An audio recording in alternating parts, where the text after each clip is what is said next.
Oigan, niños, les compré un chocolate a cada uno.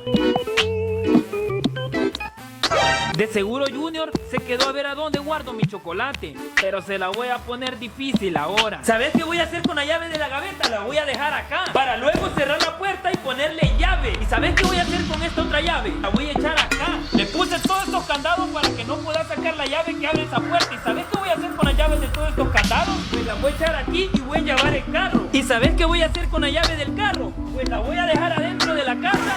Sin esta llave nunca vas a poder abrir esa puerta. Ahora sí, cabrón, no te vas a poder comer mi chocolate.